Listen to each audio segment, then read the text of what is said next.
200-300 টাকা ইনকাম হয়, আমরা কল চলতে পারবো না। না পারবো পোলা ভাইয়ের এক টুকরা গুস্ত কিনা দিতে, না পারবো মনে করেন এটা সেমাই কিনা দিতে। বাচ্চা কাচ্চা তো আর বুঝে না, ছোট ছোট বাচ্চা কাচ্চা এটা কি আর বুঝে? ওইরকম সামর্থ্য অ্যাবিলিটি নাই যে অনেক এক্সট্রা কিছু করবো। হ্যাঁ ঠিকই তো, ঈদ মানেই তো আনন্দ।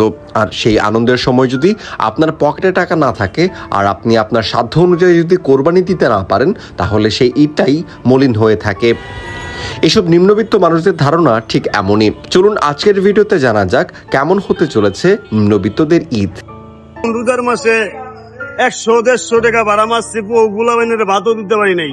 বাচ্চা কাচ্চা তো আর বুঝে না, ছোট ছোট বাচ্চা কাচ্চা এটা কি আর বুঝে? ঈদ মানে আনন্দ, ঈদ মানে খুশি। এটা হলো বড় লোকের জন্য খুশি, গরিবের জন্য খুশি না। যেমন এই যে রোজার ঈদ গেছে, সামনে কোরবানি ঈদ, যদি এইভাবে ইনকাম হয় 200-300 টাকা ইনকাম হয়, আমরা কল চলতে পারবো না। না পারবো পোলা ভাইয়ের এক টুকরা গুস্ত কিনা দিতে, না পারবো মনে করেন এটা সেমাই কিনা দিতে। 200-300 টাকা যদি ইনকাম হয়, আমাদের ওইরকম সামর্থ্য অ্যাবিলিটি নাই যে অনেক এক্সট্রা কিছু করবো।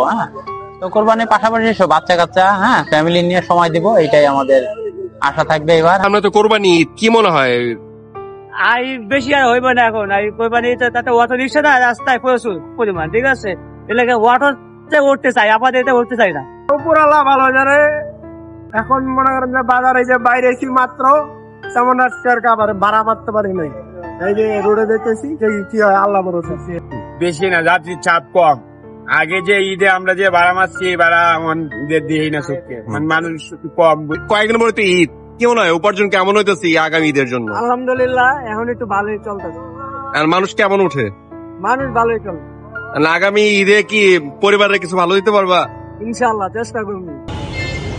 ঈদ মানে নিজের জন্য নয়, সবার জন্য।